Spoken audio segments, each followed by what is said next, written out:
Nous nous sommes serrés les uns contre les autres et l'avons ouvert, attendant presque qu'un djinn en sorte.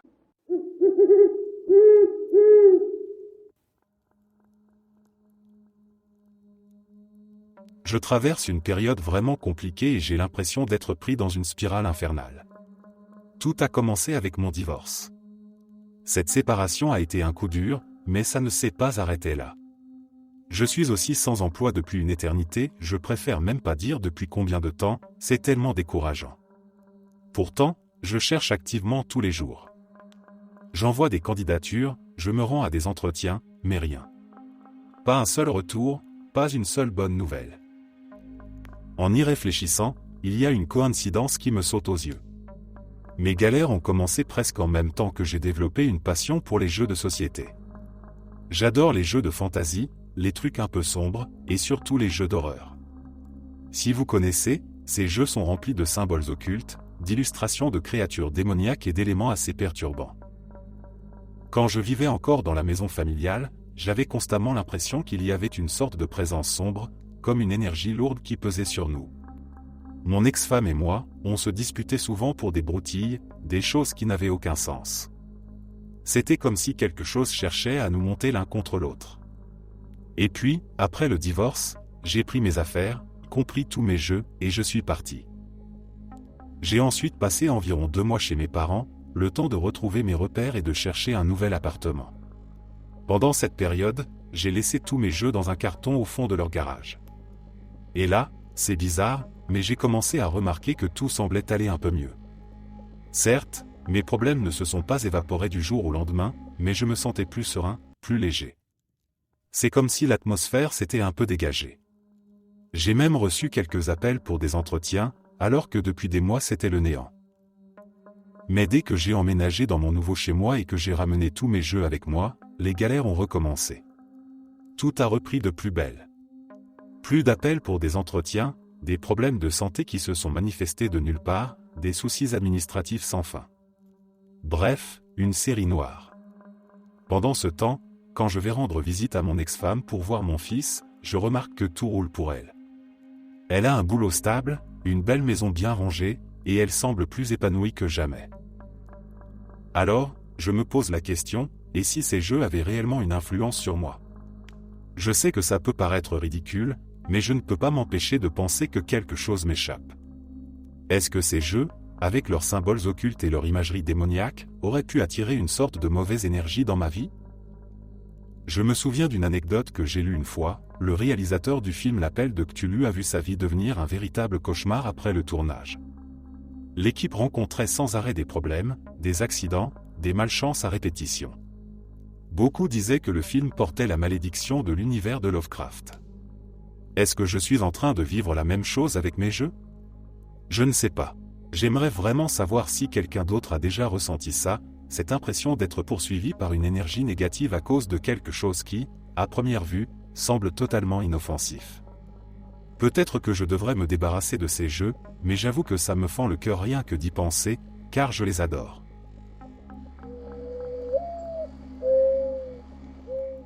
J'ai des proches qui, par ignorance ou par un manque total de respect, se sont mis à chasser des objets sur des sites funéraires amérindiens dans les années 60. Ils vivaient dans le nord de la Californie, et pendant des années, c'était pour eux une sorte d'excursion familiale, ils préparaient un pique-nique et partaient en quête de trésors cachés pour la journée. Ils utilisaient des tamis pour filtrer la terre à la recherche de pointes de flèches, de vieilles bouteilles et d'autres objets anciens. Souvent, ils tombaient sur des dents humaines et les gardaient. Je me souviens qu'ils avaient plusieurs pots maçonnes, oui, des pots entiers remplis de ces dents, ce qui est totalement illégal, bien sûr. Je n'ai jamais voulu toucher à ces objets, car mon père disait toujours qu'ils apportaient un mauvais karma ou de la mauvaise énergie. Ma famille a ensuite été frappée par une série de malheurs qui nous a complètement bouleversés. Cela a commencé avec l'incendie de notre maison, puis il y a eu un accident de travail qui a causé la mort de l'un des nôtres. Peu de temps après, un bébé de la famille est décédé d'une malformation cardiaque rare. Nous avons également vécu le kidnapping et le meurtre d'un proche, la perte soudaine d'un emploi de longue date et, pour couronner le tout, un diagnostic de la maladie de Lou Gehrig chez un membre de la famille. Tout cela s'est produit entre 1979 et 1989, frappant une seule et même famille, sans répit. On en arrivait à se demander si nous n'étions pas maudits. Rien n'allait jamais comme prévu, il semblait que la poisse s'acharnait constamment sur nous. Un jour, je suis allé dans le garage et, en fouillant, j'ai aperçu l'un de ces pots, rempli de dents. J'ai littéralement crié en le voyant. Mon mari est venu voir ce qui se passait et m'a expliqué que mon oncle nous avait donné ce pot avant de mourir. Sachant que je n'en voulais pas dans la maison, il l'avait laissé dans le garage. Je suis rentré à l'intérieur, hors de moi, et j'ai immédiatement passé quelques appels. Le jour même, j'ai emmené le pot dans un musée local pour le donner et m'en débarrasser définitivement. Depuis ce jour, il n'y a plus eu de décès inhabituels ni d'événements tragiques dans notre famille. Les choses se sont enfin stabilisées, et la malchance qui semblait nous poursuivre s'est estompée. Peut-être que ce n'était qu'une coïncidence. Peut-être que tout cela n'avait rien à voir avec ces dents conservées dans un pot. Mais une part de moi reste convaincue que ces objets avaient un lien direct avec les souffrances que notre famille a endurées. On ne peut pas déterrer les vestiges d'un passé sacré sans conséquence. Je suis soulagé qu'ils aient enfin trouvé un lieu plus approprié pour reposer, loin de chez nous. Si je devais donner un conseil à quiconque, ce serait de ne jamais sous-estimer le respect que l'on doit aux objets anciens, surtout lorsqu'ils proviennent de lieux de sépulture. On ne sait jamais quelle énergie ou quel héritage ils portent avec eux.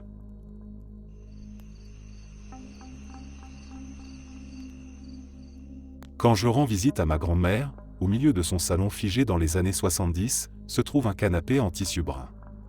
Ce canapé a presque un pouvoir d'attraction, il te donne envie de t'allonger et de dormir dessus. Quand tu t'assieds, il n'y a rien de particulier qui se passe. Mais si tu t'allonges et t'endors, c'est là que les choses commencent. S'endormir sur ce canapé se fait à une vitesse incroyable. Même dans mon propre lit, je ne m'endors pas aussi rapidement. Dès que je tombe dans le sommeil, je suis plongé dans des cauchemars infernaux, des visions dérangées et des récits empreints de tristesse. Pendant ces rêves, il est extrêmement difficile de se réveiller. Je pourrais donner des exemples de ces rêves et je le ferai si tu veux en savoir plus, mais cela prendrait beaucoup de temps, car il y en a tellement. Cela dit, c'est à chaque fois que je m'endors sur ce canapé, et jamais je n'ai eu un seul rêve agréable. Je suis convaincu que cet objet est maudit. Je n'ai jamais rien ressenti d'aussi intense ailleurs, même sur des meubles anciens ou d'occasion. C'est comme si ce canapé en particulier avait une emprise sur ceux qui osent s'y endormir.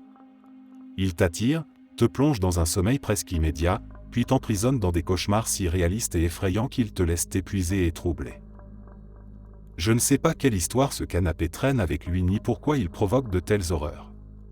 Est-ce qu'il appartenait à quelqu'un qui a connu une fin tragique ? Est-ce qu'il a été témoin de quelque chose d'horrible ? C'est difficile à dire. Mais ce que je sais, c'est que cet objet est bien plus qu'un simple meuble.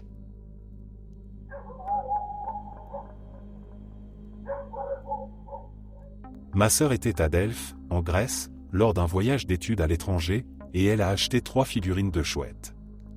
Pendant l'achat, le propriétaire de la boutique lui a conseillé d'en acheter soit 2, soit 4, mais surtout pas 3. Ma sœur a insisté en disant qu'elle n'avait besoin que de 3.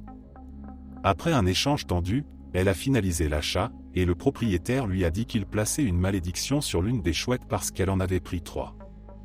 Ma sœur a simplement haussé les épaules, en pensant que ce n'était qu'une superstition. De retour chez nous, elle m'a présenté les 3 figurines et m'a dit d'en choisir une. À ce moment-là, je ne connaissais pas l'histoire de la malédiction. J'ai choisi celle qui me plaisait le plus et les ramener chez moi, heureux d'avoir un souvenir de Grèce. Les mois qui ont suivi ont été vraiment étranges. J'ai commencé à faire des cauchemars terrifiants et à souffrir de paralysie du sommeil. Une sensation de terreur m'envahissait constamment, et j'avais l'impression de perdre la tête. Mon chat, Minerva, nommé d'après la déesse romaine de la sagesse et de la guerre, associée à la déesse grecque Athéna, dont l'animal sacré est la chouette, a commencé à renverser la figurine de chouette par terre tous les jours. Je pensais juste qu'elle agissait comme un chat, rien de plus. À ce moment-là, je ne savais toujours rien à propos de cette histoire de malédiction. Puis, une nuit, vers 1h du matin je crois, j'ai reçu un message de ma sœur. Elle m'a dit qu'il y avait une magnifique chouette blanche perchée dans l'arbre juste en face de sa fenêtre. J'étais déjà éveillé, à cause de l'insomnie provoquée par ma peur de m'endormir et de faire d'autres cauchemars. J'ai immédiatement appelé ma sœur. Elle n'était pas étonnée que je sois debout à cette heure-là, et elle était excitée de me parler de la chouette. Je l'ai interrompue en pleurant, et je lui ai dit, « Je sais ce que ça veut dire. Minerva va mourir. » Je ne sais pas comment ni pourquoi, mais quelque chose en moi me disait que Minerva qui renversait la figurine et la chouette qui rendait visite à ma sœur étaient liées, et que ça signifiait que Minerva allait mourir. Je lui ai expliqué cela, et ma sœur s'est mise à pleurer à son tour. C'est là qu'elle m'a révélé l'histoire de la malédiction que le vieux vendeur avait prétendu jeter sur l'une des figurines. J'ai paniqué. J'ai pris la figurine de chouette et je l'ai plongée dans un verre de sel marin. Quelques mois plus tard, ma chère Minerva est morte d'une insuffisance rénale inexpliquée. Elle n'avait que 3 ans. J'ai sombré dans une profonde dépression après cela. Cela fait maintenant 8 ans. J'ai fini par me remettre de cette dépression, mais je n'oublierai jamais cette expérience et la façon dont elle a bouleversé ma vie. Je ne comprends toujours pas pourquoi le propriétaire de la boutique a maudit cette chouette, mais je suis convaincu que cette malédiction était réelle.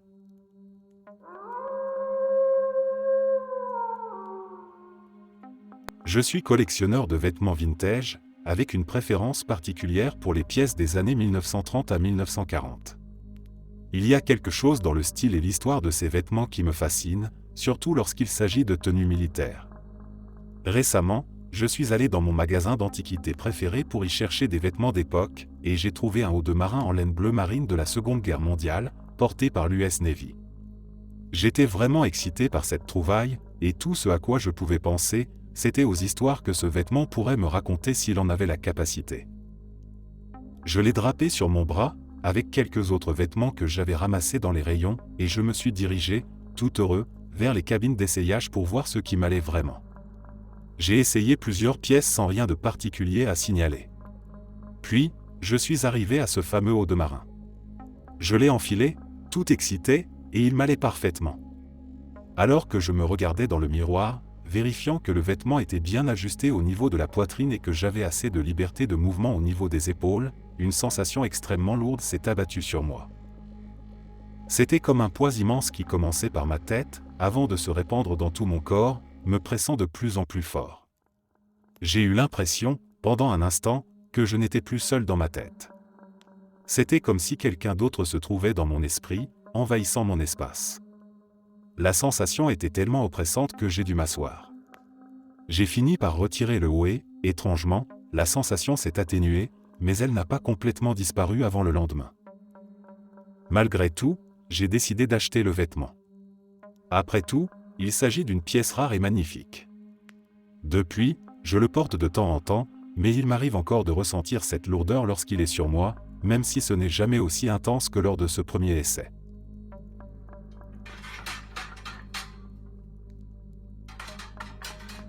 Je travaille dans une organisation à but non lucratif dans la région du centre-est de l'Illinois depuis un peu moins d'1 an maintenant, et on m'a déjà parlé d'au moins 2 fantômes dans notre bâtiment. En plus, j'ai eu affaire à 2 objets donnés par des gens terrifiés qui pensaient qu'ils étaient hantés. Le premier objet dont je me souviens était un fauteuil magenta. Il avait été donné par un homme qui s'occupe de vider les maisons des personnes âgées décédées ou qui doivent entrer en maison de retraite, une fois que la famille a pris ce qui l'intéresse ou veut simplement se débarrasser du reste. Cet homme, que nous appellerons Jim, m'a expliqué, alors que je l'aidais à décharger une petite remorque, que la famille en question avait un oncle qui était mort dans ce fauteuil. Le fauteuil était en assez bon état, mais toucher le tissu me donnait une sensation étrange, presque dérangeante. En repartant, Jim a plaisanté en disant que la famille avait vu l'ombre de l'oncle autour du fauteuil, alors ils ont décidé de le lui donner pour qu'il le dépose chez nous. On a ri ensemble, et je lui ai répondu en rigolant que je lui ferais signe si je voyais quelque chose d'étrange. 1 heure plus tard, alors que je déplaçais le fauteuil vers notre zone de stockage de meubles, j'ai commencé à voir une ombre dans le coin de ma vision. Une silhouette qui apparaissait et disparaissait furtivement. Étrangement, le fauteuil n'a pas passé 1 heure sur le sol de vente avant qu'un autre vieil homme ne s'assoie dedans, arrache l'étiquette et se précipite pour le payer. Il semblait attiré par ce fauteuil comme s'il l'avait toujours connu. Le deuxième objet était une poupée en porcelaine, bien sûr, il fallait que ce soit une poupée. Pour être honnête, notre magasin reçoit des dizaines de poupées similaires chaque semaine, mais celle-ci avait quelque chose de spécial. C'était une poupée ancienne, très rare, enfermée dans une boîte en verre. J'ai plaisanté avec la famille qui l'a déposée, une mère et sa fille, en disant « Alors, le verre, c'est pour nous protéger de la poupée ou pour protéger la poupée de nous ?» La mère m'a répondu que cette poupée appartenait à sa grand-mère, ce qui la rendait probablement vieille de près de 90 ans, et qu'elle avait la fâcheuse habitude de déplacer le tissu qui la couvrait. Intrigué par l'histoire, j'ai voulu tester. Le soir, avant de fermer le magasin, j'ai recouvert la poupée d'un tissu, un peu pour m'amuser. Le lendemain matin, on a reçu un appel de notre société de sécurité nous informant qu'un détecteur de mouvement s'était déclenché dans la pièce où se trouvait la poupée. En arrivant, j'ai remarqué que le tissu avait été déplacé d'environ 90 degrés. On a supposé qu'il s'agissait de souris, mais nos caméras étaient en grande partie hors service à l'époque, ce n'est plus le cas maintenant, donc je n'ai aucune preuve de ce qui s'est réellement passé cette nuit-là. Le dernier objet est peut-être celui qui a ajouté un fantôme supplémentaire à notre magasin, mais je n'étais pas là le jour où c'est arrivé, donc je ne fais que rapporter ce que mes collègues m'ont raconté. Un après-midi, une urne a été déposée parmi un lot de vases et autres poteries. Sauf que cette urne contenait encore des cendres. Lorsque ma collègue, que nous appellerons Julie, a voulu déplacer le carton, elle l'a fait tomber par accident, car elle n'avait pas une bonne prise. Résultat, des cendres se sont répandues partout, et même sur elle. Ils ont nettoyé au mieux, puis ont essayé de contacter la famille qui avait fait ce don, mais je ne sais pas s'ils ont réussi à les joindre ou non. Plus tard dans la journée, l'urne et environ 90% des cendres ont été emportées. Je dis 90% parce que lors d'un nettoyage en profondeur du local de stockage, des cendres ont été retrouvées sous une rangée d'étagères qui n'avaient pas été bien vérifiées. Mes collègues ont pensé qu'il s'agissait de poussière et ont tout jeté. Depuis cet incident, il y a eu des bruits étranges et une sensation oppressante dans le magasin. Je me souviens que mes parents m'avaient raconté cette histoire quand j'étais jeune, une histoire qui m'a marqué et qui résonne encore en moi aujourd'hui. Tout a commencé lorsque mon père a décidé de demander ma mère en mariage. Il avait économisé pendant des mois pour lui offrir une bague de fiançailles digne de ce nom. Quand il l'a enfin achetée, il n'était pas peu fier de la montrer à tout le monde, et il a voulu que sa mère la voie en premier, pensant que cela la rendrait heureuse. Il espérait secrètement que ce geste l'aiderait à mieux accepter sa relation avec ma mère. Mais il avait tort. Sa mère n'a jamais accepté ma mère dans la famille. Elle la voyait comme une étrangère, quelqu'un qui ne méritait pas son fils. Le jour où ils lui ont annoncé leur fiançailles, ils se sont rendus chez elle, la bague bien en évidence. Elle les a accueillis avec un regard glacial. Ma mère se tenait nerveusement à côté de mon père, souriant timidement, essayant de créer un pont, mais rien n'y faisait. Elle savait que cette rencontre serait tendue, mais elle ne s'attendait pas à ce qui allait suivre. Quand mon père lui a montré la bague, un magnifique anneau en or avec une petite pierre précieuse sertie en son centre, sa mère a explosé de colère. Elle a arraché la bague de la main de ma mère avec une telle rapidité que celle-ci a à peine eu le temps de réagir. Les yeux injectés de rage, elle a commencé à prononcer des mots dans une langue étrange, ou du moins, c'est ce que mon père m'a raconté. Ces mots étaient rapides, presque inintelligibles, prononcés avec une voix grave et effrayante qu'il ne lui connaissait pas.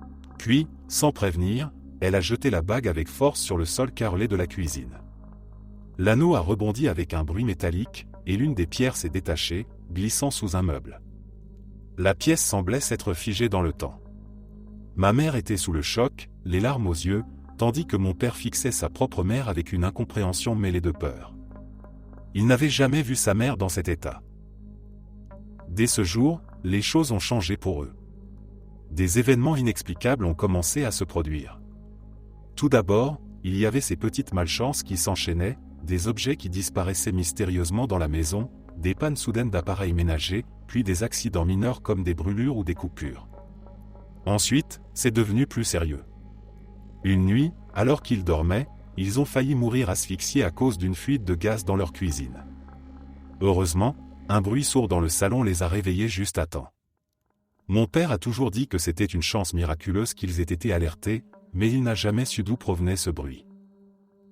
Après cela, ils ont commencé à se demander si la bague n'était pas liée à tout ce qui se passait.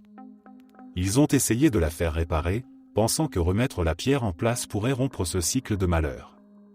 Ils l'ont apportée chez le bijoutier à plusieurs reprises, et chaque fois, il remettait la pierre en place avec soin. Mais à chaque fois, elle se détachait de nouveau en un rien de temps, comme si la bague refusait de rester entière. Le comportement de ma grand-mère avait toujours été étrange, mais lorsqu'elle est décédée des années plus tard, ils ont découvert des choses qui les ont profondément secoués. En triant ses affaires, ils ont trouvé des livres remplis de rituels de magie noire, des pages annotées avec des symboles et des incantations obscures. Ils ont réalisé alors que cette colère qu'elle portait envers ma mère n'était pas juste une aversion personnelle. Elle avait probablement maudit la bague ce jour-là, y projetant toute sa haine et sa rancœur. Ma mère a gardé la bague dans une boîte à bijoux pendant des années. Elle ne la portait jamais, mais elle n'avait pas non plus le courage de s'en débarrasser, comme si une partie d'elle avait peur de ce qui pourrait arriver si elle le faisait. Après son décès, ma sœur et moi avons pris la décision de nous débarrasser de cette bague une fois pour toutes. Nous l'avons emmenée dans une boutique de bijouterie et avons demandé à ce qu'elle soit fondue en tant que métal de récupération.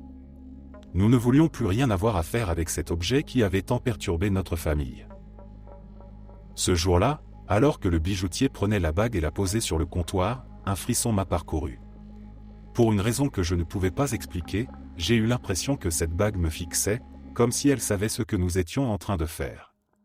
Quand la flamme de la torche a commencé à lécher l'or, je me suis senti subitement plus léger, comme si un poids invisible était en train de se dissiper. Mais même après l'avoir fait fondre, nous n'avons pas l'impression que notre chance se soit vraiment améliorée. La malédiction semble s'être dissipée, mais les échos de cette mauvaise fortune persistent encore aujourd'hui. C'est comme si ce souvenir sombre restait ancré en nous, malgré la disparition de la bague.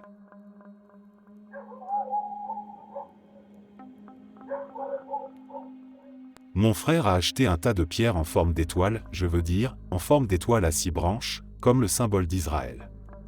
Pendant des semaines, je n'y ai pas vraiment prêté attention.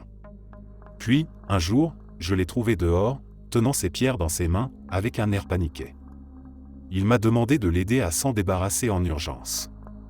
J'ai commencé à lui poser des questions, à lui demander ce qui n'allait pas et pourquoi il était dans cet état. Il m'a alors raconté que ces pierres étaient maudites et qu'il ne cessait de vivre des choses étranges et terrifiantes depuis qu'il les avait achetées. Il m'a dit qu'un de ses amis avait vu les pierres et lui avait dit de s'en débarrasser tout de suite, parce qu'elles étaient soi-disant ensorcelées. Mon frère avait ri de ces avertissements, ne croyant pas à tout ça, jusqu'au jour où il s'est réveillé avec une grande entaille sur le bras. Il m'a montré sa blessure, une coupure parfaitement droite, mais longue et profonde, qui lui barrait l'avant-bras.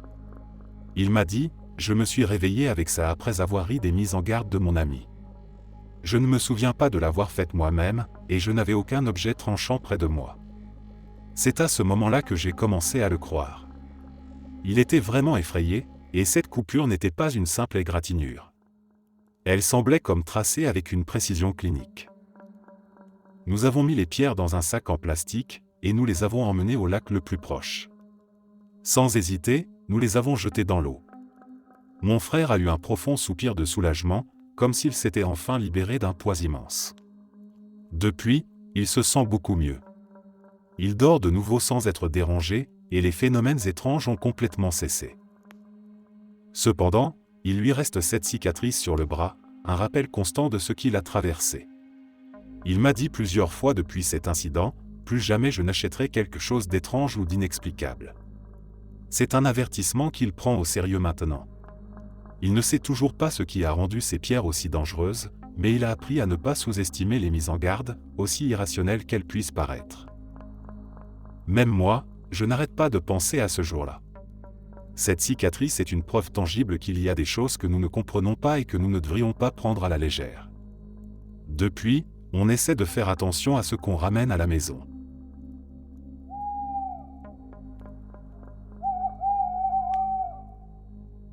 Un ami beaucoup plus âgé que moi m'a convaincu d'acheter un jeu de tarot, puis il m'a demandé de lui prêter. Le problème, c'est que, suite à son divorce, il a commencé à devenir un peu étrange, presque comme un escroc. Je lui ai demandé de me rendre le jeu de tarot, juste pour récupérer ce qui m'appartenait. Peu de temps après, il est décédé, il avait plus de 60 ans. Entre-temps, j'ai sous-loué une chambre à un chrétien qui a affirmé que quelque chose parmi mes affaires mystiques était maudit, sans vraiment utiliser ce mot. J'ai donc décidé de trier mes affaires, une par une, pour comprendre ce qui pourrait poser problème. Lorsque je suis arrivé au jeu de tarot, j'ai ressenti une douleur vive dans la main, comme un coup de couteau. J'ai immédiatement lâché le paquet. Le lendemain, je l'ai ramené au magasin où je l'avais acheté. Je l'ai déposé là avec une étiquette indiquant qu'il était gratuit, accompagné d'un petit mot expliquant qu'il me causait des problèmes. Au lieu de conduire pour retourner le paquet, même si le magasin était à peine à 1 kilomètre de chez moi et qu'il faisait froid dehors, j'ai décidé de marcher. C'était en soirée. Sur le chemin du retour, la femme qui louait l'autre unité de la maison, une sorte de dépendance, m'a vu et s'est arrêtée pour me prendre en voiture. J'ai trouvé ça assez étrange comme coïncidence, même sur le moment. Ce soir-là, j'ai passé du temps avec elle et son petit ami, quelque chose que je n'avais pas fait depuis un bon moment. C'est alors que je me suis rendu compte, toutes les personnes qui dormaient sous ce toit étaient connectées d'une manière ou d'une autre à ce jeu de tarot. Ce chrétien, par exemple, m'a motivé à m'en débarrasser. Et la femme qui m'a ramassé sur le chemin du retour, c'était elle qui m'avait donné un coup de main ce soir-là, créant une sorte de lien entre nous. Même l'ami décédé semblait lié à la maison, puisqu'après son divorce, il m'avait demandé de venir habiter chez moi. J'avais refusé, car il fumait, et je suis allergique à la fumée de cigarette. Les choses ont commencé à dégénérer par la suite. Le chrétien avait des difficultés d'apprentissage et la femme, quant à elle, était une menteuse pathologique. Quand elle a rompu avec son petit ami, qui était la seule personne qui arrivait à la stabiliser, tout est parti en vrille. Elle s'est mise en couple avec un nouvel homme, qui fumait aussi, et a commencé à fumer à l'intérieur, malgré la clause du bail qui interdisait de fumer n'importe où sur la propriété. À force de tension, j'ai fini par prévenir les propriétaires de ce qui se passait. Cela a provoqué encore plus de drames. Finalement, tout le monde a fini par déménager. Les propriétaires ont alors loué l'ensemble de la maison à un couple unique. Puis, les propriétaires eux-mêmes ont divorcé. Le mari a fini par emménager dans cette maison, comme si quelque chose de sombre continuait à tourner autour du lieu. Je me pose alors la question, est-ce que la malédiction a été transférée du jeu de tarot à la maison elle-même? Ou bien, est-ce que le problème était plutôt la relation avec cet homme décédé, une sorte de fantôme affamé qui maudirait tout ce qu'on lui a refusé, plutôt que d'être lié à un objet en particulier? C'est comme si cette énergie négative s'était installée dans les murs, influençant la vie de ceux qui s'y trouvaient. Quoi qu'il en soit, depuis cet incident, il y a toujours eu quelque chose d'étrange autour de cette maison et des gens qui y ont vécu.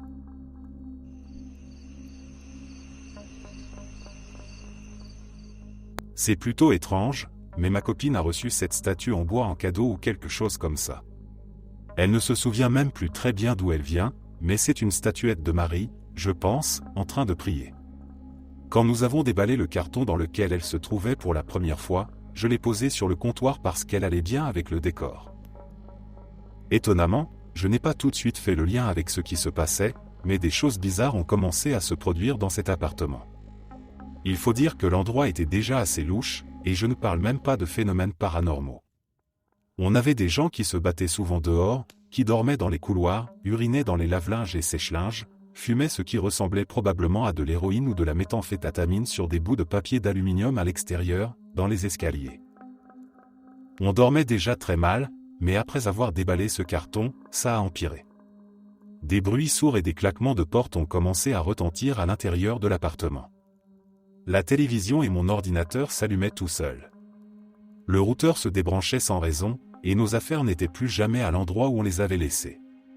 Quelquefois, je n'arrivais pas à dormir, et je restais sur le canapé vers 3 heures du matin. C'est à ce moment-là que j'ai senti quelque chose me toucher.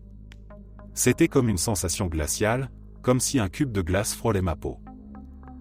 Nos chats, d'ordinaire si curieux, se cachaient sous les couvertures de la chambre pendant des heures, puis grattaient et miaulaient frénétiquement à la porte. Quand on les laissait sortir, leurs poils étaient hérissés et ils crachaient sur du vide. Une fois, notre chat mâle, Corvo, a même uriné sur lui-même et s'est caché toute la journée sous notre commode. À ce stade, je ne croyais pas vraiment aux esprits ou si je croyais, c'était de manière très vague.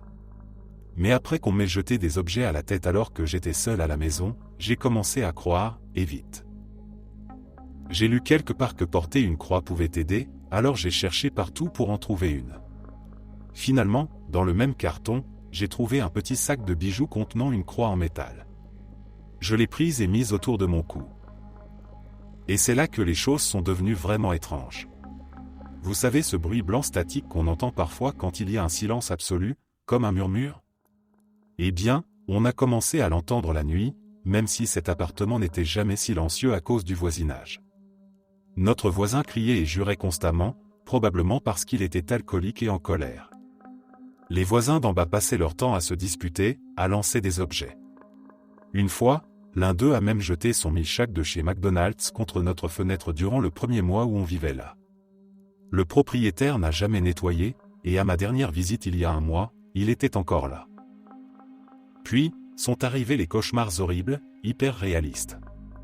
Ma copine, qui a une phobie des insectes, rêvait qu'elle était plus petite que ces derniers, et qu'ils l'envahissaient. Moi, je rêvais de gens qui venaient nous cambrioler et nous tuer. Mes rêves se terminaient toujours par ma mort ou celle de ma copine. Parfois, on rêvait tous les deux qu'une vieille femme déformée se tenait à côté de notre lit.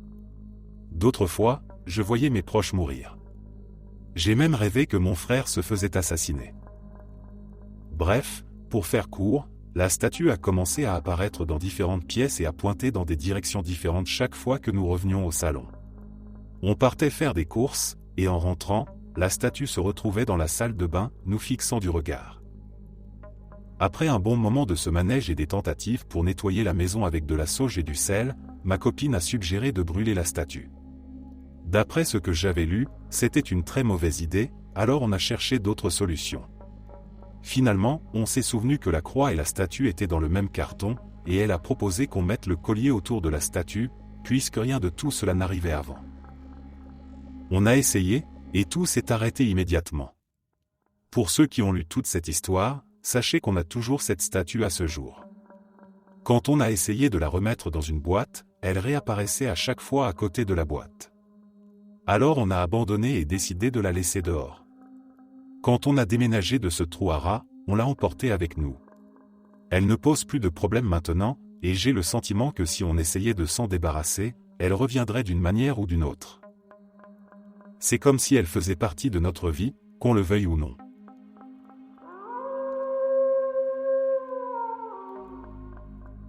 Vers 2001 ou 2002, mes frères, sœurs et moi avons vu notre journée photo à l'école. Ma mère est venue pour s'assurer que nous étions prêts et pour déjeuner avec nous. Elle avait emmené notre plus jeune sœur, qui avait environ 3 ou 4 ans à l'époque. Il y avait 2 photographes sur place, et l'un d'eux, une femme, semblait particulièrement intéressée par ma petite sœur. Elle n'arrêtait pas de lui dire à quel point elle la trouvait belle et qu'elle voulait l'emmener chez elle. Ma sœur, qui était très timide et réservée, s'accrochait aux jambes de ma mère. La photographe a souri et a dit qu'elle avait un cadeau pour elle. Elle a sorti une poupée cousue à la main et la lui a donnée. Ma sœur l'a immédiatement adorée et l'a emportée partout avec elle, même si mes frères et sœurs et moi la trouvions un peu effrayante. Peu de temps après, nous avons commencé à observer des phénomènes étranges dans la maison. On entendait des coups à la porte, des ombres furtives et des bruits provenant de la cuisine. Une fois, ma mère a même dit qu'elle avait été réveillée par le bruit d'un de nos portraits qui frappait violemment contre le mur. Nous ne savions pas ce qui causait ces événements, mais ce n'était pas la première fois que des choses inexplicables se produisaient chez nous. Ma petite sœur dormait dans la chambre de mes parents, et une nuit, j'ai été réveillé en entendant mes parents essayer de la réveiller. Elle leur répondait, mais d'une voix faible et saccadée, comme si elle luttait pour sortir les mots de sa bouche.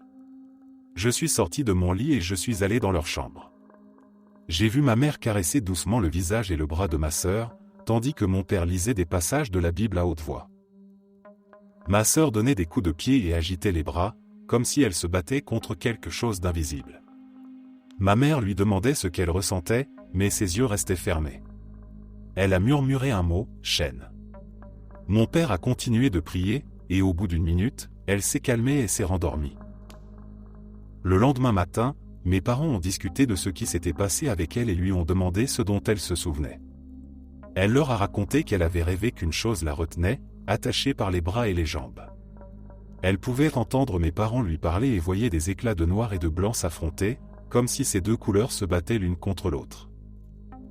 Mes parents ont réfléchi et en sont arrivés à la conclusion que tout avait commencé autour du moment où cette poupée était arrivée dans la maison. Ce matin-là, mon père a pris la poupée et l'a jetée dans la benne à ordures à l'extérieur. Il est parti travailler et nous sommes allés à l'école. Quand nous sommes rentrés à la maison ce soir-là, la poupée se trouvait dans le lit de mes parents. Ils étaient complètement terrifiés. Ils ont béni la maison et ont jeté la poupée une nouvelle fois. Cette fois, elle est restée disparue pour de bon. Avec le recul, cette poupée ressemblait énormément à une poupée vaudou, et ces choses-là traînent souvent avec elles de mauvaises énergies. Je suis vraiment soulagé qu'elle soit partie depuis longtemps.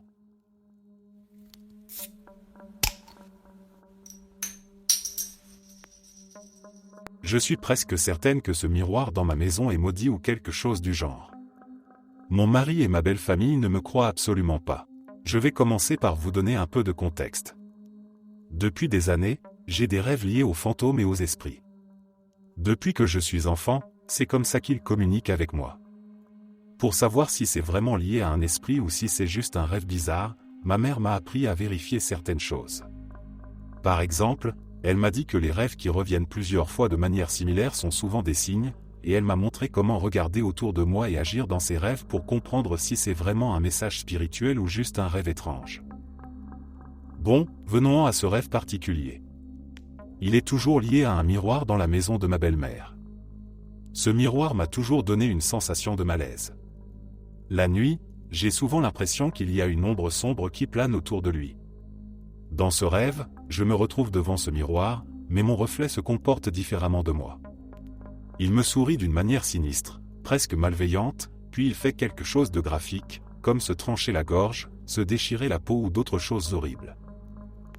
Ces rêves se répètent depuis, je dirais, 2 ou 3 semaines. Je sais que la maison appartenait à la grand-mère de mon mari avant que ma belle-mère ne l'hérite. Elle a été construite dans les années 50 ou 60, et la plupart des choses dans la maison sont d'origine, à l'exception des salles de bain qui ont été modernisées. Le miroir en question se trouve dans la salle à manger, mais il ne fait pas face directement à une porte ou à une fenêtre. Cependant, on peut apercevoir une partie de la salle de bain à travers lui, donc je ne sais pas si cela a un lien quelconque. Quand j'ai parlé de ces rêves à ma mère, elle m'a dit qu'elle pensait que le miroir pouvait être hanté, maudit, ou alors qu'il avait vu des choses et qu'il essayait de me les montrer. Mais mon mari ne me croit pas du tout et me dit que le miroir a simplement été acheté dans un magasin. Pour lui, ça ne veut rien dire. Mais pour moi, cela ne change pas le fait que je ressens une énergie étrange qui émane de ce miroir. Je ne sais pas quoi faire. J'ai vraiment l'impression que quelque chose d'anormal se passe, et ces rêves deviennent de plus en plus oppressants. Je sais que cela peut paraître fou pour ceux qui n'y croient pas, mais je sens qu'il y a quelque chose de vivant dans ce miroir, quelque chose de sombre qui essaie de communiquer avec moi ou de me montrer quelque chose. Je ne sais pas comment agir face à ça, surtout quand personne autour de moi ne me prend au sérieux. Si vous avez déjà vécu quelque chose de similaire ou si vous avez des conseils sur ce que je devrais faire, je suis preneuse. Dois-je essayer de purifier le miroir? Le déplacer? Ou peut-être m'en débarrasser complètement? Je suis un peu perdu face à tout ça.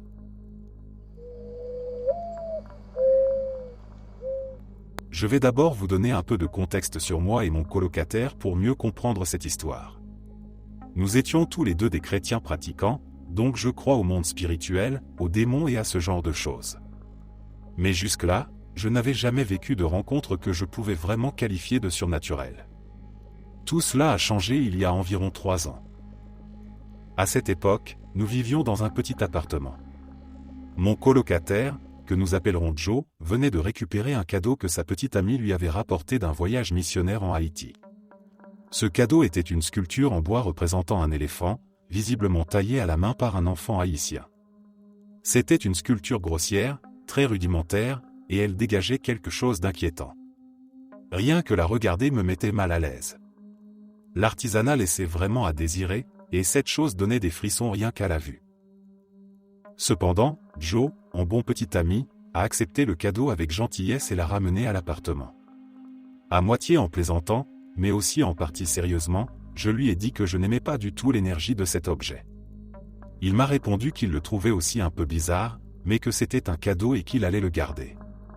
En plus, il a décidé de le placer dans notre chambre. Plus tard ce soir-là, j'ai reçu un message inhabituel de notre voisine qui habitait en face de notre appartement. Nous étions amis, mais nous ne nous écrivions jamais, donc cela m'a semblé étrange quand elle m'a demandé est-ce que tout va bien ? Je lui ai répondu, oui, je me détends devant la télé. Elle a rétorqué, oh, je viens de rentrer et j'ai cru te voir dans ta chambre, en train de faire les 100 pas. Mon cœur a fait un bond. J'étais seul à la maison ce soir-là. Je me suis immédiatement précipité dans la chambre, mais je n'ai rien trouvé d'anormal. Tout était silencieux et calme. Mes yeux se sont posés sur cette horrible sculpture de bois. J'ai eu l'impression qu'elle me fixait du regard, même si c'était complètement irrationnel. Je suis sorti de la chambre en fermant la porte derrière moi, mal à l'aise mais pas totalement terrifié, du moins pas encore. Quelques heures plus tard, il était temps de me coucher.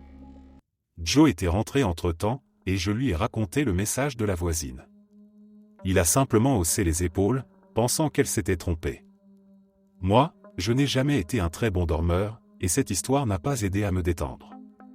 Finalement, je me suis tout de même endormi. Mais ce sommeil n'a pas duré. Une sensation étrange s'est emparée de moi. J'avais l'impression que mes paupières étaient collées, et je ne pouvais pas cligner des yeux. Mon corps était cloué au lit, incapable de bouger le moindre muscle. La seule chose que je pouvais encore contrôler, c'était mes yeux. J'ai immédiatement cherché à regarder Joe, qui dormait profondément de l'autre côté de la pièce.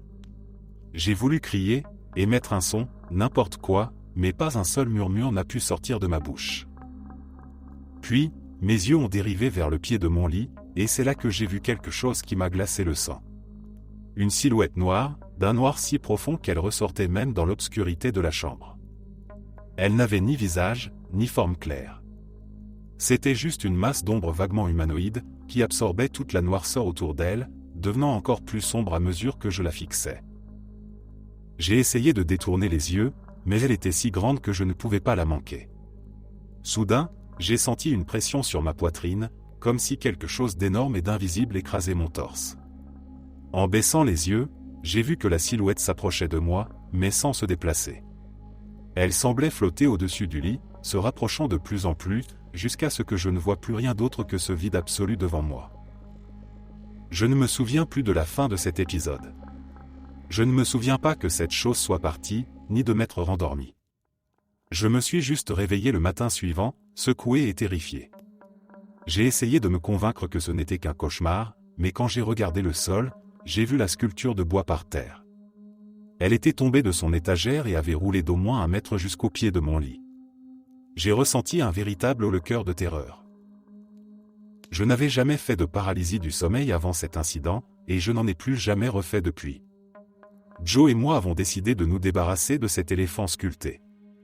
Nous l'avons jeté loin de l'appartement, puis nous avons béni chaque pièce avec des prières et de l'eau bénite.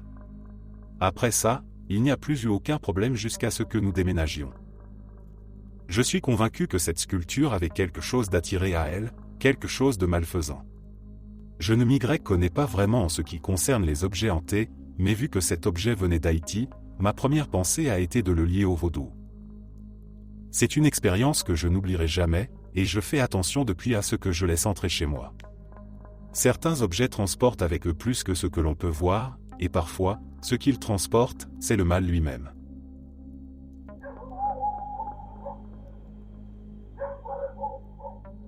Pour commencer, je suis un énorme passionné d'histoire. Je fais des études d'histoire et je collectionne aussi des artefacts liés à l'armée américaine, principalement la guerre civile américaine et la Seconde Guerre mondiale. J'ai pas mal d'objets qui ont appartenu à des soldats morts au combat, uniformes, médailles, et même une gourde qu'un soldat portait au moment de sa mort. Aucun de ces objets ne m'a jamais dérangé.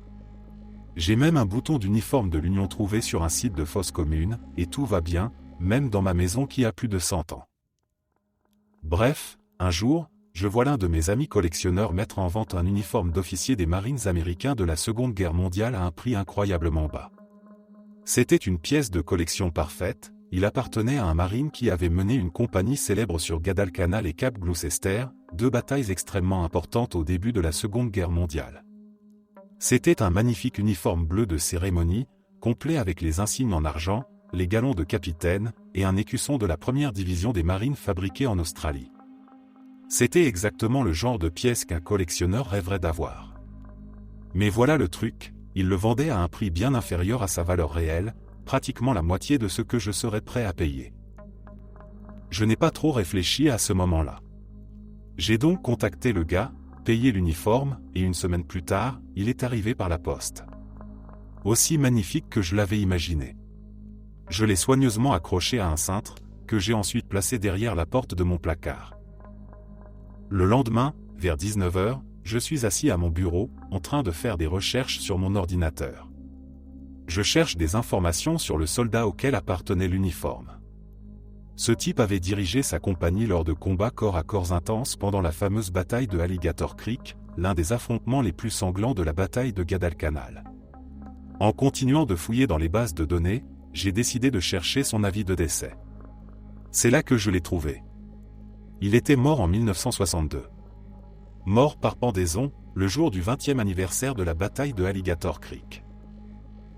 Comme je l'ai mentionné plus tôt, je possède de nombreux objets liés à des soldats morts au combat, des objets de soldats tués au combat, des objets japonais récupérés sur le champ de bataille, donc je ne me suis pas vraiment laissé effrayer par ça. Quelques heures plus tard, il est environ 21h. Je suis allongé dans mon lit, en train de regarder des vidéos sur YouTube. Je ne suis pas particulièrement fatigué. Puis, tout à coup, tous les poils de ma nuque se dressent. J'ai l'impression d'être observé. J'allume ma lampe, mais je ne vois rien d'anormal. Soudain, j'entends un bruit très fort venant de la porte de mon placard. Je suis resté pétrifié de terreur. À part quelques casques M1, il n'y a rien dans ce placard qui puisse faire un tel bruit, et les casques sont solidement placés sur une grande étagère robuste. Je suis resté paralysé, incapable de me décider à ouvrir cette porte. Finalement, j'ai rassemblé tout mon courage pour l'ouvrir, et comme on pouvait s'y attendre, tout était parfaitement à sa place à l'intérieur. Rien n'avait bougé. Un mois plus tard, j'ai vendu l'uniforme pour le double du prix auquel je l'avais acheté. C'était il y a environ 2 ans. Je ne sais pas si ce bruit était une coïncidence ou quelque chose de plus, mais depuis, j'évite d'acheter des objets dont l'histoire est aussi lourde. Même si je suis passionné par la collection d'artefacts historiques, cette expérience m'a fait réaliser que certains objets peuvent porter avec eux des souvenirs ou des énergies qui leur sont propres.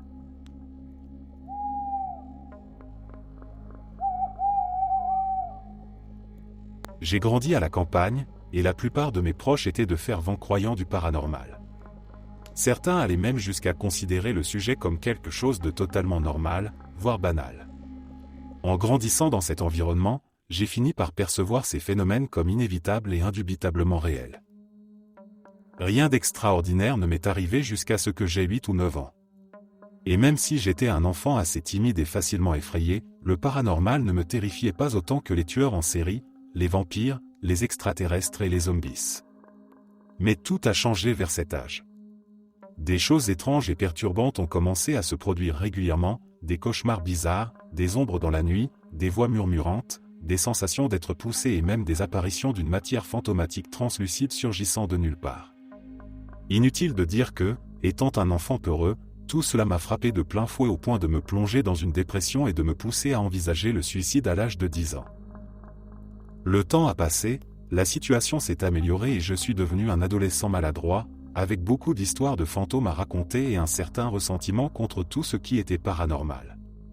J'ai décidé d'étudier la psychologie, ce qui m'a donné les outils pour rationaliser toutes mes expériences d'enfance comme de simples anomalies neurologiques, liées au développement du cerveau. Mais cette idée a été bouleversée quand j'avais 17 ans. À l'époque, ma famille traversait une période très difficile. Tout le monde était stressé et malheureux, surtout après avoir découvert que mon père avait une liaison. Une de ces nuits de calme tendu, ma sœur se brossait les cheveux dans sa chambre quand elle a remarqué la présence d'une femme dans le miroir qu'elle utilisait. D'après ses dires, cette femme semblait rire avec une intention malveillante. Ma sœur est restée paralysée de peur et il a fallu plusieurs heures avant qu'elle ne parvienne à nous parler de ce qui s'était passé. J'ai tout rejeté en pensant que c'était le fruit de l'imagination d'une adolescente très stressée. Quelques mois plus tard, alors que je rentrais chez moi, j'ai remarqué quelque chose, un visage humain dans la fenêtre du 2e étage, qui se trouve être celle de la chambre de ma sœur. En premier lieu, j'ai pensé que c'était ma mère. Sans réfléchir, je lui ai fait signe de la main. C'est à ce moment-là que j'ai remarqué que ce n'était pas elle. Cette femme était plus jeune, plus pâle, plus maigre, avec des cheveux noirs raides. Elle m'a regardé avec un air surpris, puis son expression s'est rapidement transformée en peur. Elle a reculé derrière les rideaux, comme si elle essayait de se cacher de moi. J'ai d'abord pensé qu'il s'agissait d'une amie de ma sœur qui passait la nuit. Je suis monté à l'étage, mais j'ai trouvé ma mère et ma sœur profondément endormies dans le lit de ma mère. À ce moment-là, quelque chose m'a dit que ce que je venais de voir n'était pas normal. Je les ai réveillées et leur ai demandé qui se trouvait dans la chambre de ma sœur. Elles m'ont répondu qu'il n'y avait personne. J'ai soudainement réalisé que j'avais vu le même esprit qui avait terrorisé ma sœur des mois auparavant. J'étais complètement déstabilisé. Non seulement je l'avais vu, mais il y avait eu une sorte d'interaction entre nous. Cela signifiait que, quoi que ce soit, c'était une entité consciente à un certain degré. Je me souviens de la façon dont les lumières de la rue se reflétaient sur elle, éclairant son visage pâle. Ce n'était pas une silhouette translucide, c'était une personne bien réelle qui réfléchissait la lumière, comme un objet physique. Je me suis demandé comment quelque chose pouvait exister sans base physique, comment elle pouvait réagir comme un humain sans avoir de cerveau humain pour soutenir ses réactions. À ce moment-là, on m'a dit de fermer la porte de la chambre, qui était étrangement ouverte. Je l'ai fermée à l'aide d'un balai, de peur que l'esprit ne me saisisse le bras si je touchais la poignée avec ma main. J'ai eu l'idée brillante de bloquer la porte avec une chaise, pensant que cela pourrait empêcher cet être, qui, probablement, pouvait traverser les murs, de sortir. Ensuite, je suis allé me coucher dans ma chambre, qui se trouvait juste en face de celle de ma sœur.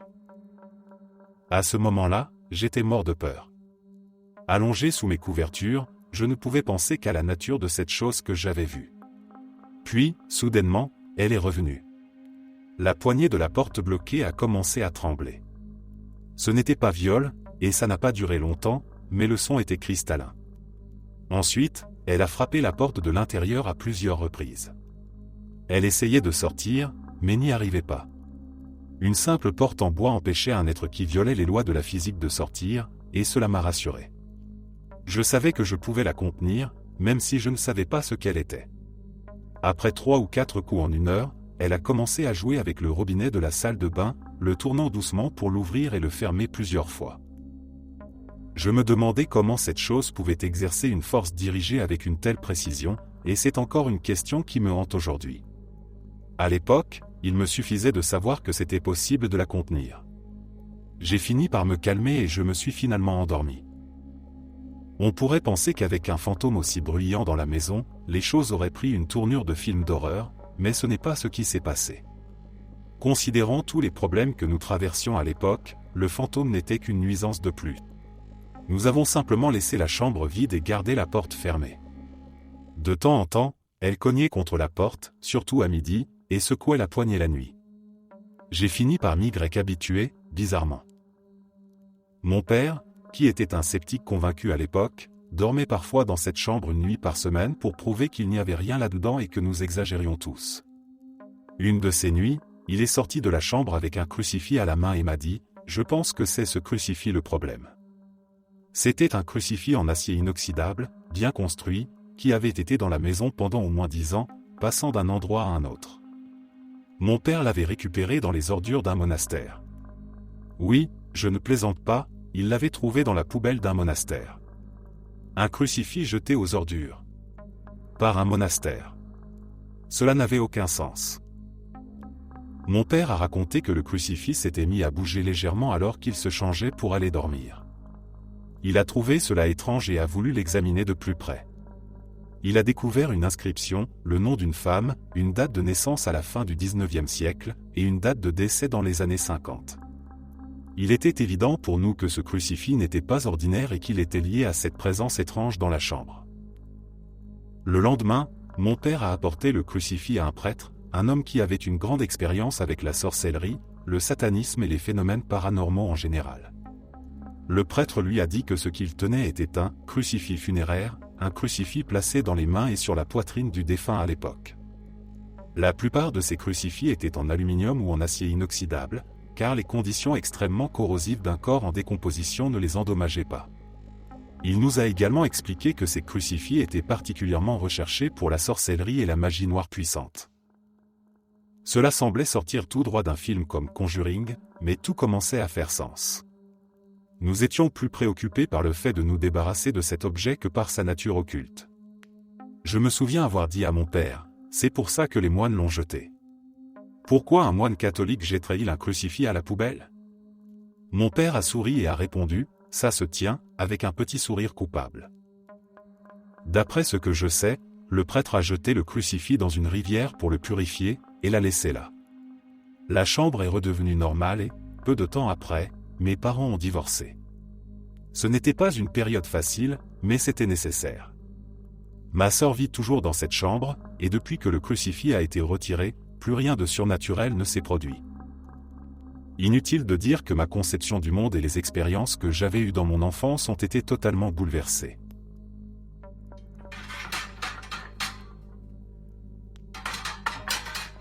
J'avais une vieille boîte à musique antique qui appartenait à la grand-mère de mon ex-petit ami. Quand il vivait avec moi, sa grand-mère est décédée, et il a récupéré cette boîte de sa succession. Je n'ai jamais aimé cet objet. Il me mettait mal à l'aise, sans que je sache vraiment pourquoi. Même s'il jouait une mélodie magnifique, je ne l'ai fait jouer qu'une seule fois. Après ça, je n'ai jamais voulu l'entendre de nouveau.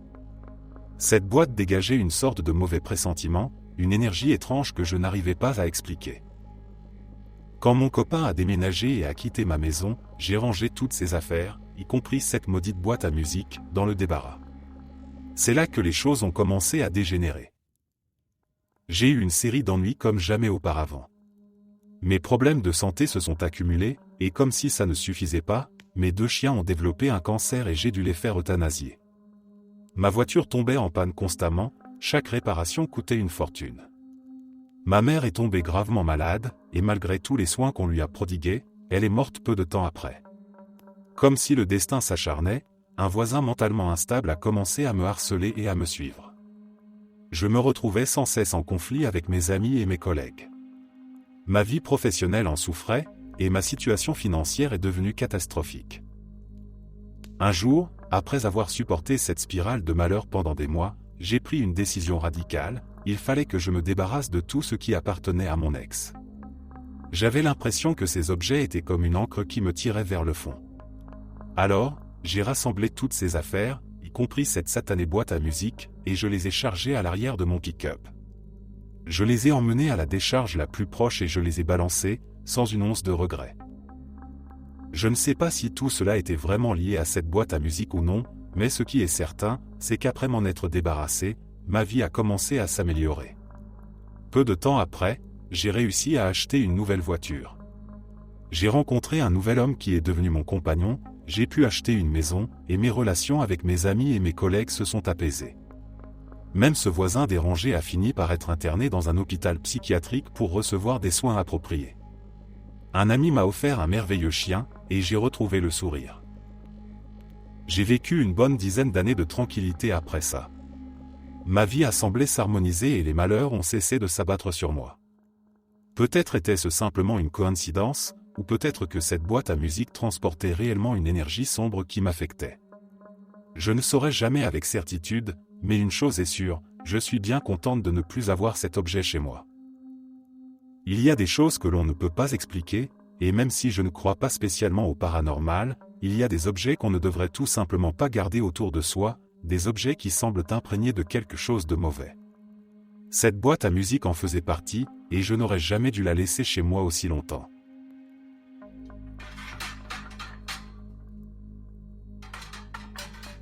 Quand j'avais 16 ans, j'ai trouvé un tissu jaune transparent, je pense que c'était une sorte de tapisserie, avec des contours de poissons blancs dessinés dessus, dans le grenier de mes parents.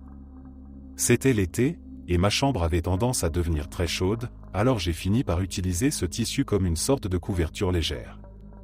D'ailleurs, mes parents n'ont aucun souvenir de ce tissu, ni pourquoi il se trouvait chez nous. Quoi qu'il en soit, je me souviens qu'un soir, je cherchais cette couverture, et elle semblait avoir disparu. Franchement, je n'y ai pas trop réfléchi sur le moment, je me suis dit que ma mère l'avait peut-être égarée en la lavant ou quelque chose du genre. Quelques mois plus tard, je me suis soudain rappelé de cette couverture et j'ai commencé à me demander ce qu'elle était devenue. C'est alors que j'ai appris que mon père l'avait brûlée. Il m'a expliqué qu'un soir, il était venu vérifier que ma sœur et moi allions bien, nous partagions la même chambre et avions chacune notre lit. Il m'a raconté que, lorsqu'il a regardé mon lit, il avait l'impression que personne ne dormait là. Inquiet, il s'est approché pour voir si j'y étais vraiment. Il m'a dit que plus il s'approchait, plus il avait l'impression que j'étais enveloppé dans une sorte de noirceur profonde, ce qui l'a vraiment effrayé, car mon lit était positionné contre 2 grandes fenêtres. J'avais délibérément choisi des rideaux très fins pour que la lumière de la lune et du soleil illumine ma chambre. Pourtant, malgré la lueur de la lune qui entrait dans la pièce, j'avais l'air d'être plongé dans une obscurité totale. Mon père a alors retiré la couverture pour s'assurer que j'étais bien là, et il m'a trouvé profondément endormi en dessous. Il m'a dit qu'il avait ensuite examiné la couverture pour comprendre pourquoi une couverture jaune et transparente pouvait produire cet effet. C'est alors qu'il a remarqué que les poissons blancs dessinés dessus ne ressemblaient plus à des poissons. Il m'a décrit ces contours comme étant les squelettes de poissons, avec quelque chose à l'intérieur de leur ventre qui semblait vouloir sortir. C'est à ce moment-là qu'il a décidé de brûler la couverture. Honnêtement, je ne sais toujours pas quoi penser de tout ça. Personnellement, je n'ai jamais ressenti quoi que ce soit d'étrange avec cette couverture. Je pense vraiment que c'est mon père qui a peut-être réagi de manière excessive, il est un homme de foi, et à cette époque, il écoutait un sermon qui parlait d'objets pouvant retenir des esprits, je me souviens qu'il m'avait parlé de Matthieu 8, 24-34. Je me demande juste si quelqu'un a déjà vécu quelque chose de similaire? Je ne suis pas sûr que la couverture était maudite ou quoi que ce soit, mais mon père y croyait suffisamment pour la brûler. Encore une fois, mon père a tendance à aller dans l'extrême avec ce genre de choses. Je suis toujours partagé entre le fait de me dire que c'était peut-être juste une exagération de sa part, ou s'il y avait vraiment quelque chose d'étrange avec ce tissu.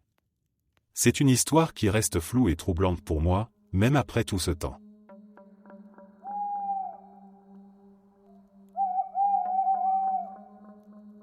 J'ai acheté un objet dans une friperie, et je pense qu'il est hanté. Quand j'étais enfant, j'avais beaucoup de rêves et de cauchemars récurrents, mais tout cela s'est estompé en grandissant.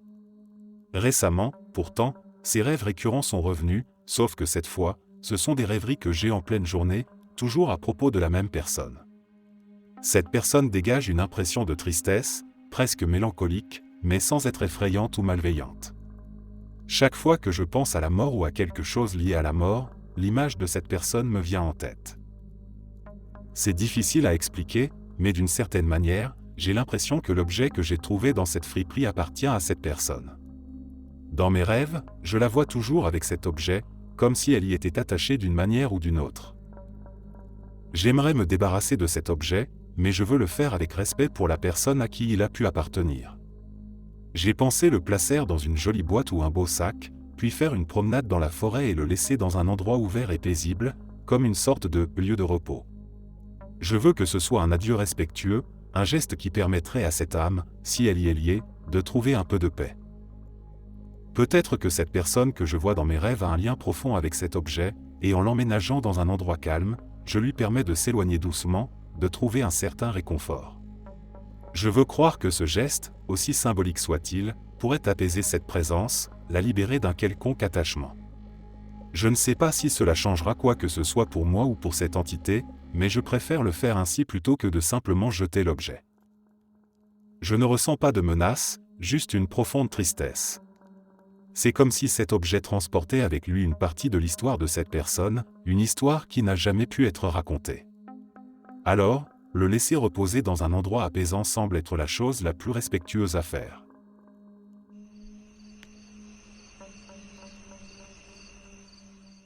Je viens du Maroc, un petit pays en Afrique du Nord où la pratique de la sorcellerie, de la magie noire ou peu importe comment on veut l'appeler, est assez courante parmi les habitants. Ma famille n'est pas étrangère à ces pratiques non plus.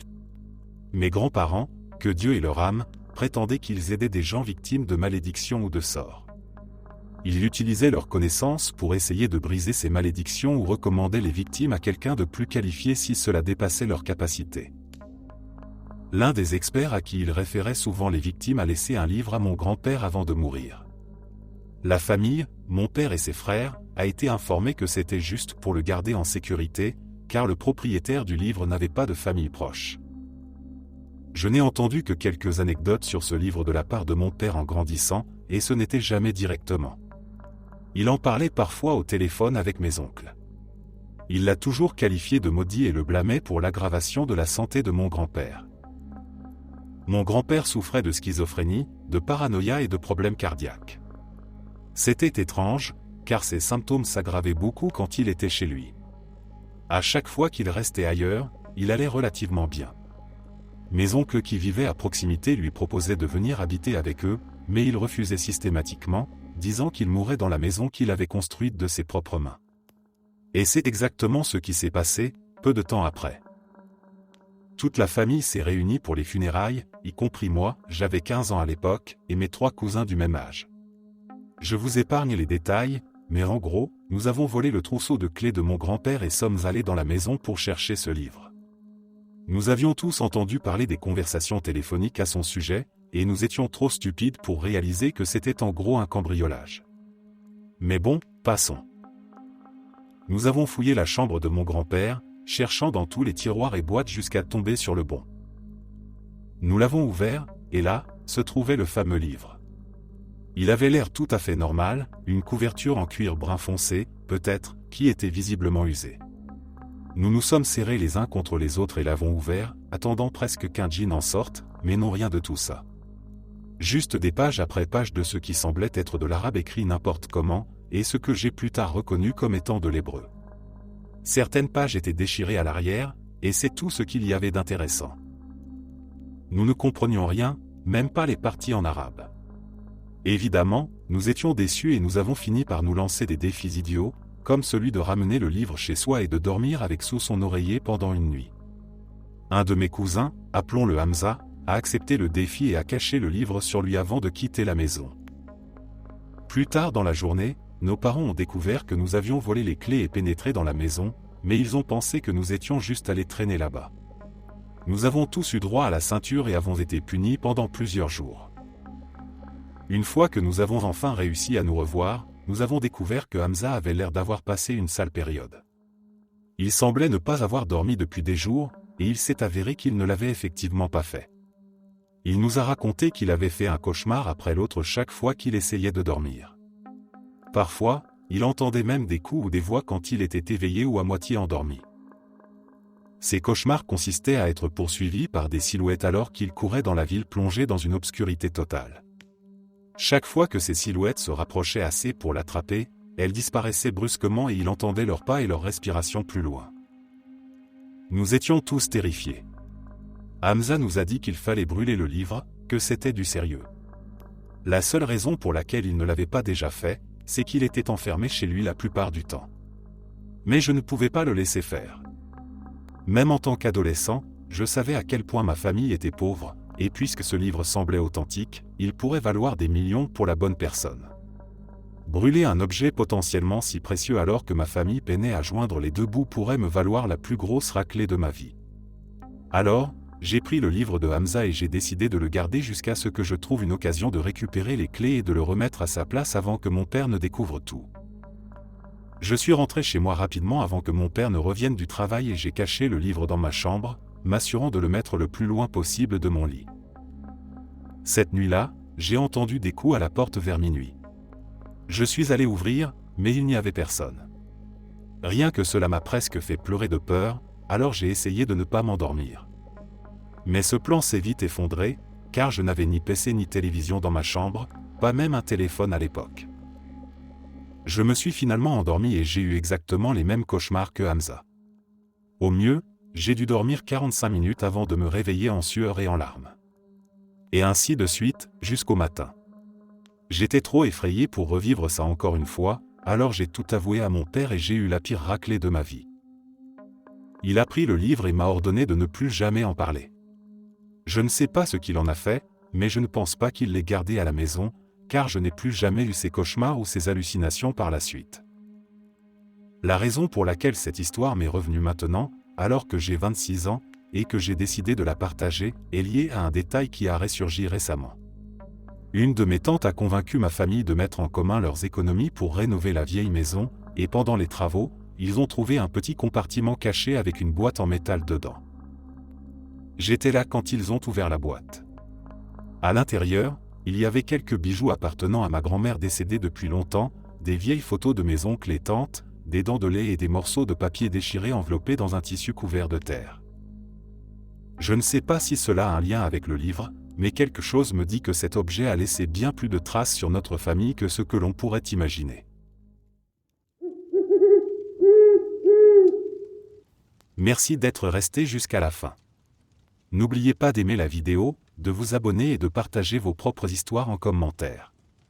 On se retrouve demain à la même heure devant ce feu.